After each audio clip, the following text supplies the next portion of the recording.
오늘 말씀은 구원과 관계된 말씀이 아니라 우리 삶에 대한 명령을 전하고 있는 말씀입니다. 현대 그리스도인들이 그 삶의 행함을 가볍게 여기는 이유 중에 하나가 구원은 믿음으로 받는다라는 생각이 너무 각인되어 있기 때문에, 그러다 보니까 구원과 관계 없는 것은 구원은 예수님이 다 이루셨고 우리는 그냥 믿기만 하면 되기 때문에 구원과 관계없는 것은 안 해도 된다라는 생각이 우리 안에 나도 모르게 깔려 있기 때문에 그런 것은 아닌가라는 생각을 하게 됩니다. 만약 우리 주님께 이런 우리의 태도를 물어본다면 주님은 우리에게 뭐라고 답을 하실까요? 그래, 네 믿음이 참 좋구나, 이렇게 말씀하실까요? 아니면 네가 내 제자 맞느냐? 이렇게 혹시 반문을 하실까요?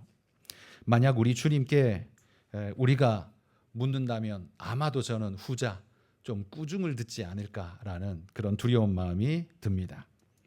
현대 기독교의 약화는 저는 삶의 약화에서, 그리스도인의 삶의 약화에서 비롯되었다라고 저는 생각합니다. 많은 그리스도인들도 기독교의 약화된 모습을 교회 다니는 사람이라면 다 안타까워합니다. 그러나 그런 그리스도인들조차도 그 삶의 모습에서 그리스도를 닮은 삶의 모습에 그리 주목하고 있지 않은 것 같다라는 생각이 듭니다. 자신의 삶에 나타나야 할 예수 닮음이라는 이 모습에 우리가 별로 신경을 크게 쓰고 있지 않은 것 같다라는 생각이 든다는 말이죠. 그런 의미에서 오늘 말씀은 우리 삶을 돌아보자는 취지에서 함께 이 말씀을 나눴으면 좋겠습니다. 제 삶도 마찬가지고 여러분의 삶에도 마찬가지고 오늘 이 말씀이 우리에게 아마 찔림이 되고 도전이 됐다라고 생각합니다. 오늘 주님은 제자된 우리에게 이렇게 당부합니다. 작은 자 하나에게 냉수 한 그릇이라도 주는 자가 되라, 이렇게 말씀하시죠. 이 한 절의 말씀, 이 한 절 속에서 저는 세 개의 단어가 눈에 띕니다. 42절에 세 개의 단어, 첫 번째는 작은 자, 두 번째는 냉수, 세 번째는 상이라는 단어가 제 눈에 띕니다. 여기서 작은 자라는 건 세상에서 귀힘을 여김받지 못하는 사람들을 일컫는 그런 말이겠죠. 직급이 낮고 볼품이 없고 남들이 기대할 만한 그 어떤 것도 가지고 있지 못한 사람들. 그래서 그들의 공통점을 한번 뽑아보자면 무엇을 베풀어도 돌아올 것이 없는 사람, 그러니까 갚아줄 능력이 안 되는 사람, 이런 사람들이 여기 작은 자라는 사람들 아닐까, 이런 생각을 해봅니다. 우린 이런 사람들을 우리 사회에서는 사회적 약자다, 이런 이름으로 부르죠. 저는 우리가 사용하는 이 사회적 약자라는 단어에 우리 신앙인이라면, 내가 그런 사람이라면 거기에 한 가지 조건을 더 붙였으면 좋겠다, 이런 생각이 듭니다.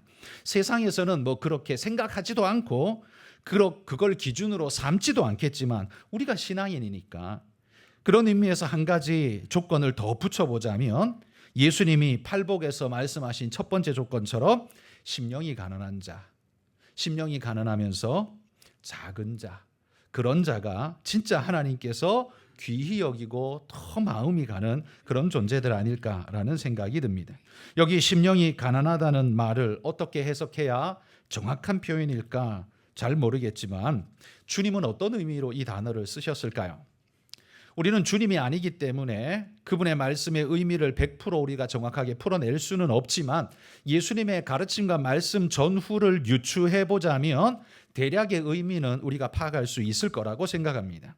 그런 면에서 심령이 가난한 자란 마음이 교만하지 않고 자기를 낮추는 자일 거라고 생각합니다. 드러낼 게 없으니까요.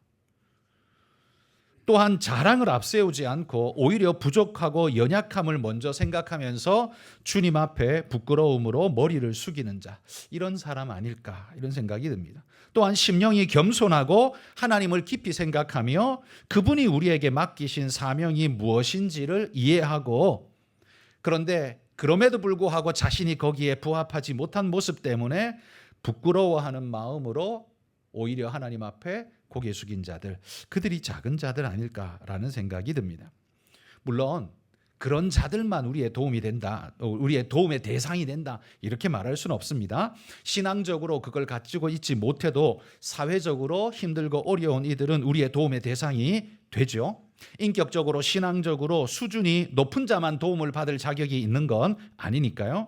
오히려 우리가 스스로 작은 자라고 말하면서 그런 주님의 덕성을 구하는 일에 우리 게으르지 말자라는 측면에서 저는 이 심령이 가난한 자라는 덕목을 우리 그리스도인들은 잊지 않았으면 좋겠다. 나 가진 거 없어, 그러니까 니들이 나 도와 라고 그렇게 뻔뻔하게 말하는 자가 아니라 오히려 그렇기 때문에 더 겸손하고 하나님 앞에 더 간구하고 하나님의 도우심을 더 절실히 구하는 그런 사람들이 됐으면 좋겠다라는 마음에서 이 작은 자가 바로 우리였으면 하는 마음이 듭니다.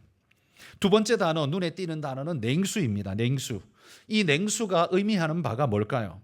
저는 이 냉수가 의미하는 바는 한마디로 말해 보잘것없는 것, 그러니까 특별한 가치가 없는 것, 이거라고 생각합니다. 그냥 우물에서 길어오면 되는 것, 그 정도인 거죠. 그러니까 조금만 수고하면 되는 것.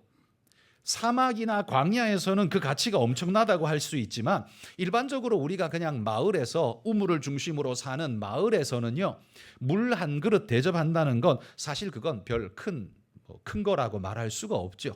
그러니까 조금만 수고하면 얼마든지 할 수 있는 거, 이게 냉수의 대표가 아닐까 싶습니다. 그러니까 냉수를 준다고 해서 재산적 피해가 내가 생기지 않습니다. 그게 냉수입니다. 그런데 그것마저도 주지 않는다면 그건 뭐가 되는 걸까요? 그건 사악한 자가 될 것입니다. 본인에게 큰 피해나 지출이 되는 것도 아닌 그것마저도 베풀지 않는다면 그거야말로 주님을 닮은 제자가 아니라 마귀를 닮은 존재처럼 보이지 않겠는가? 이게 냉수가 가지고 있는 의미가 아닐까라는 생각이 듭니다. 여러분, 우리에게 냉수는 어떤 게 있을까요? 돈을 크게 들이거나 하지 않아도 충분히 베풀고 나눌 수 있는 그 뭐가 있을까요? 아마 지나가는 행인이 길을 물을 때 귀찮게 실이 왜 이래 하고 따지는 게 아니라 따뜻하게 웃으면서 길을 안내해주고 가이드해줄 수 있는 것, 그게 냉수가 될 수 있겠죠. 또한 아침에 출근하면서 미소 띈 얼굴로 굿모닝이라고 밝음을 전하는 사람도 그거 냉수 하나의 대접이 될 수 있겠죠. 별것 아니지만 베풀고 나누고자 하는 마음에 밝음을 서로 공유할 수 있는 사람, 그 또한 냉수 한 그릇을 주는 사람이라고 할 것입니다. 여러분, 우리가 주님의 제자라면 우리가 있는 모든 곳에서 냉수 한 그릇 대접하는 그런 훈련이 우리가 되었으면 좋겠다라는 생각이 듭니다. 여러분, 뭐가 재산적으로 뭔가를 대단한 걸 줘야 되는 게 아니라 사실 가장 작고 보잘것없어 보이지만 이 작은 것 냉수 하나가 그에게 전달되어질 수 있는 것이 사랑이라면 그 의미는 굉장히 크고 가치 있는 것이 될 거라고 생각합니다. 여러분, 우리가 예수님의 제자라면 우리가 있는 모든 곳에서 냉수 대접은 할 수 있습니다. 이거조차 못할 사람은 아무도 없습니다. 많은 돈이 필요로 한 게 아니고 마음만 있으면, 주님을 향한 생각만 있으면 얼마든지 할 수 있는 게 이 냉수인데 한번 돌아봅시다. 우리는 냉수 대접을 잘 하고 있는가 한번 돌아보자는 거죠. 이런 선을 베풀 때 우리 마음에 조금 부담이 있는 건 있습니다. 뭐냐 하면 내가 선을 행할 때 상대방이 이것을 물고 더 큰 것을 요구하면 어떡하지? 라는 마음에 처음부터 바리케이트를 치고 넘어오지 마 하면서 그렇게 마음에 선을 그어버리는 모습이 우리 안에 있지 않습니까? 그러나 그거는 우리의 우려, 걱정일 뿐이고 기우일 뿐이고요. 하나님이 우리에게 명령하는 건 그런 일이 있든 없든 상관없이 네가 해야 할 일은 냉수를 대접하는 일이다 라고 오늘 주님이 말씀하고 있다는 거죠. 더 큰 거 그럼 못해도 괜찮다. 그거 내가 하마, 그 대신 너는 냉수 대접해라 라고 말씀하고 있다는 거죠. 하찮은 것, 보잘것없는 걸 주라는 말이 아닙니다. 따뜻한 마음으로 네가 할 수 있는 만큼의 사랑으로 베풀 수 있는 작은 것이라도 하라라는 그런 측면이라는 말입니다. 저는 냉수가 가진 의미가 그런 것 아닐까라고 생각이 듭니다.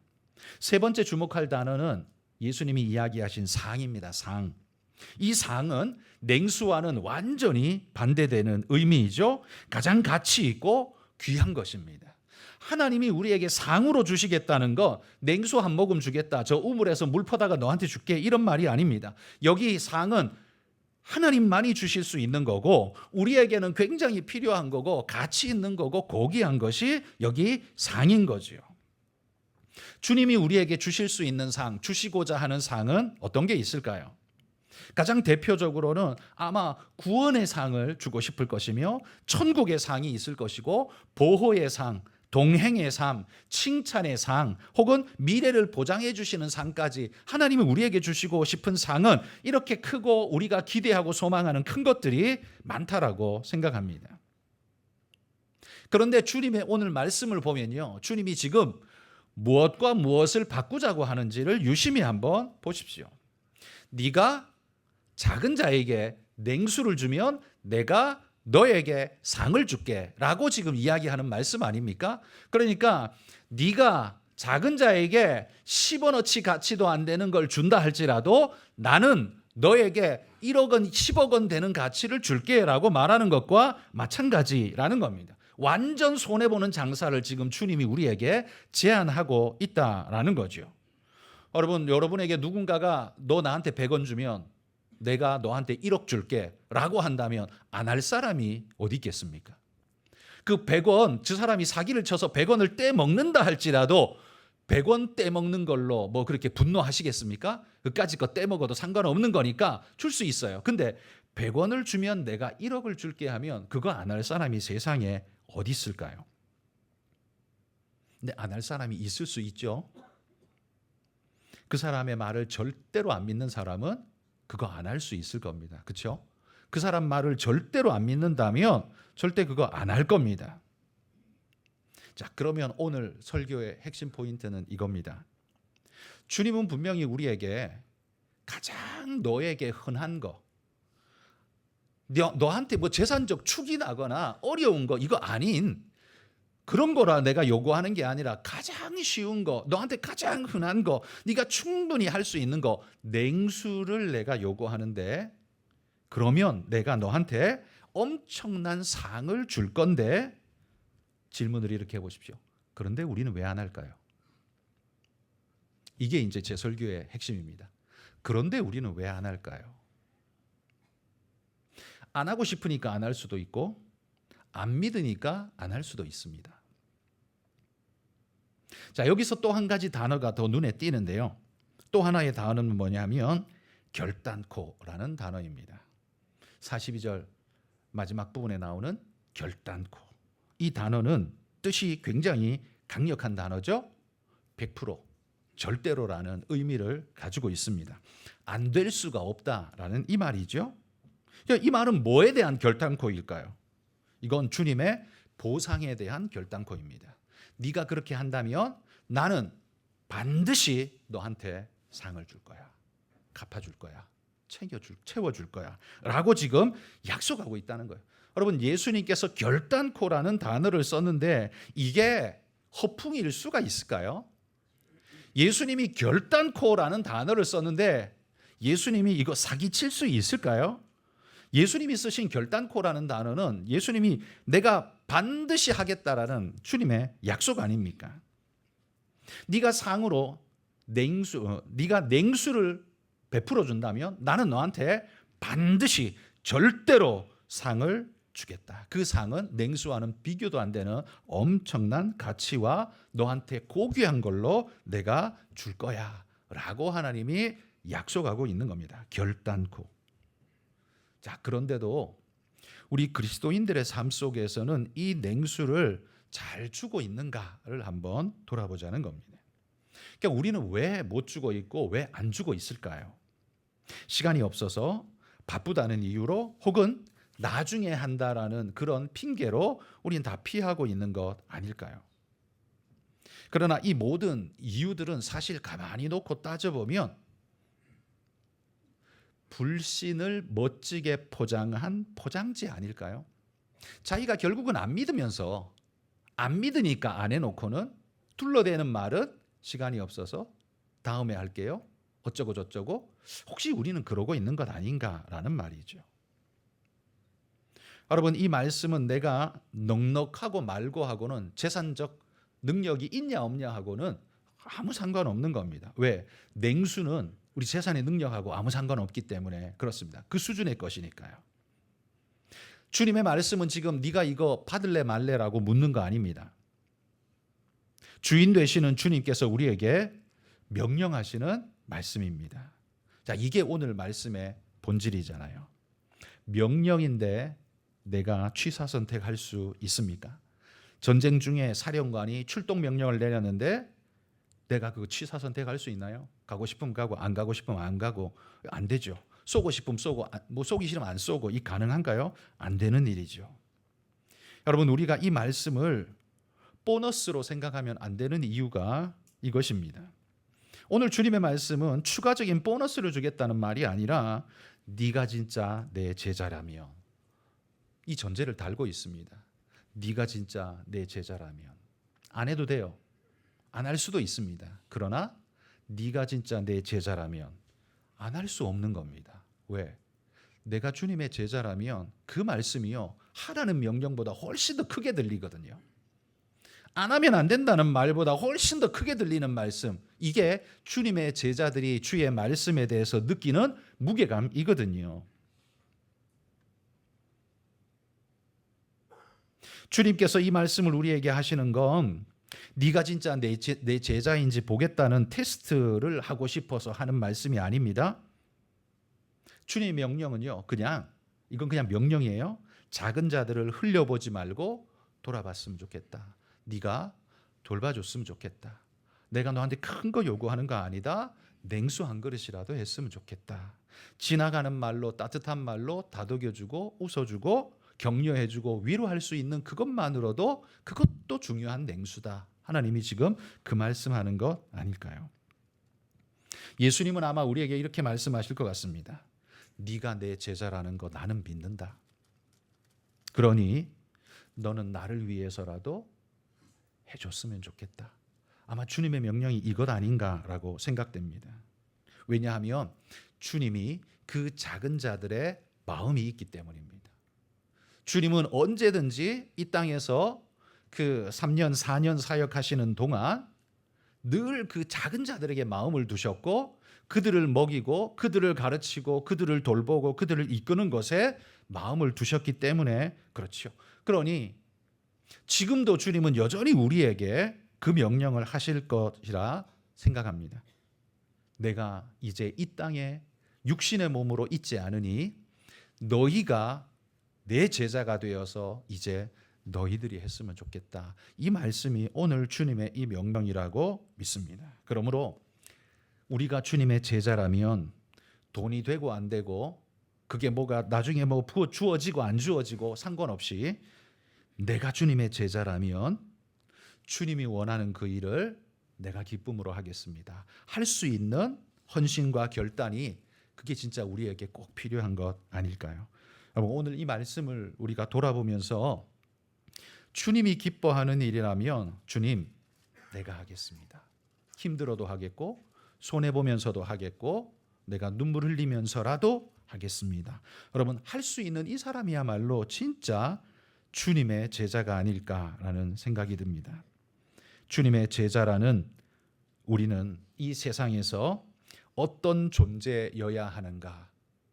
교회 다니는 존재가 아니라 예수님의 이런 손과 발이 되어서 예수님이 할 법한 일을 하는 사람, 이게 진짜 예수님의 제자 아닐까라는 생각이 듭니다.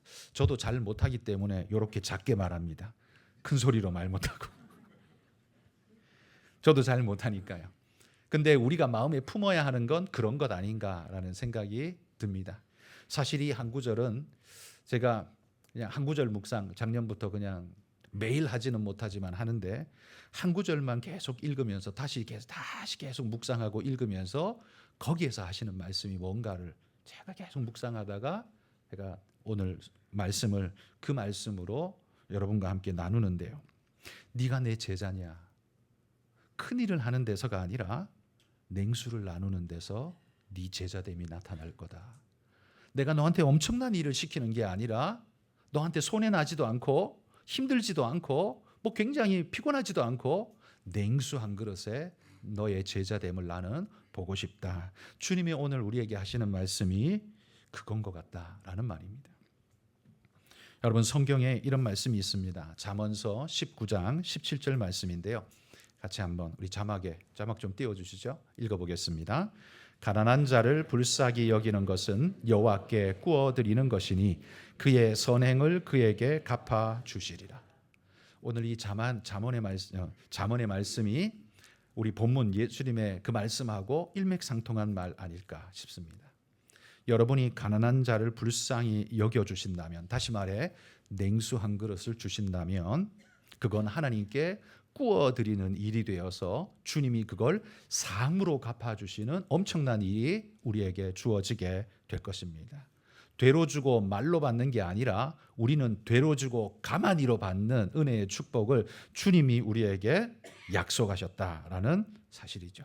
여러분, 이 말씀을 우리가 그냥 성경에 있는 글귀로 읽고 넘어가지 말고 다시 한번 이 말씀을 읽으며 네가 내 제자라면 그 전제 속에서 하시는 주님의 이 말씀을 다시 한번 마음 깊이 되새기면서 내가 어떻게 살아야 될까를 우리 다시 마음에 담아가는 그런 귀한 시간이 되었으면 좋겠습니다. 우리 성도님들, 교회가 세상에 욕먹는 시대이지만 어느 한 구석에서는 정말 예수 닮은 사람들이 일어난다면 바뀌지 않겠습니까? 누가 해야 된다가 아니라, 돈 있는 큰 교회가 해야 된다가 아니라 냉수 한 그릇 주는 건 그거하고 상관없이 누구나 할 수 있는 일이기 때문에 내가 주님이 기뻐하는 그 냉수 한 그릇의 사역을 주님 시작하겠습니다. 냉수 한 그릇의 사역, 여러분 한번 써보십시오. 오늘은 무슨 냉수를 내가 누구에게 드렸나 한번 이렇게 써보십시오. 큐티하면서 써가면서 우리가 본다면 그것이 내 삶의 훈련이 되고 그것이 내 삶의 습관이 되어진다면 우리가 바로 예수가 되는, 작은 예수가 되는 은혜의 역사가 일어나고 우리를 보는 사람들이 주님을 보게 되지 않을까라는 기대를 하게 됩니다. 그게 바로 진짜 예수님의 제자 아닐까요? 여러분, 우리가 그런 예수님의 제자 되기를 축복합니다. 기도하겠습니다.